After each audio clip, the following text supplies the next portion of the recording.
Pinanginota ng Philippine National Police Bicol Director Police Brigadier General Andre Dizon ang wreath-laying ceremony kasudma sa PRO5 Hero Shrine sa Campo General Simeon Ola sa Legazpi City.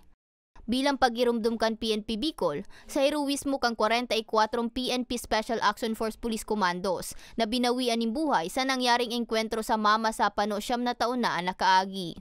Sigon kay Police Brigadier General Dizon, day dapat malipngan kan mga Pilipino ang kabayanihan kan sa 44 na isinakripisyoan sa diring buhay, maidepensa sa naanasyon sa mga terorista. Bagay na dapat tawan importansya asin ipagpasalamat kan lambang namamanuaan. Sa hanay natin sa pulis, ito ay pag-remind sa kanila na we don't have to be afraid of the evil around, the criminals, the lawless elements, because that is our job. And we have sworn before God and men that we will enforce the law, even if it means giving our life. Today, as we pay tribute to the Sub-44, presente man sa pagtiripon si Police Major General Rudolph Dimas, Police Lieutenant Colonel Chester Pomar na miyembro kang PNPA kaisang bisig Class 2009 na mista. O kaklase ni Police Senior Inspector Max Kim Tria na pigbistong last man standing sa Sub-44. Yaon man sa aktibidad ang mga nabayaang pamilya kan fallen PNP personnel.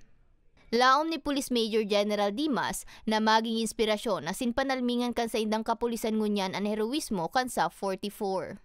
As one united Team PNP family, we must remain worthy of the great sacrifices of our fallen heroes, forever loyal to the country they loved and served, and the freedom they fought and died for. Matatandaan, Enero 25 taong 2015 kan magadanan 44 sub-troopers sa piglansar na Oplan Exodus sa Tucanalipaw, Mama Sapano, Maguindanao. Target ang international terrorist na sinda Zulkifli Binhir alias Marwan, asin Basit Usman. Mientras tanto, kasabay ka nasambit na seremonya, pigrumduman kang komandansya ang pagkagadan ni the Police Chief Master Sergeant Joseph Postonal, asin Police Corporal Jeffrey Referesa, na pinagbabadil sa Banwaan Kanuas mantang nasa pagrekurida. Siring man ni Police Staff Sergeant David De La Rosa, Patrolman Ronnie Reveresa Jr., Police Staff Sergeant Abel Sevilla, asin Police Staff Sergeant Richard Rodero. Para sa mga baretang tatak Bicol, May Arango.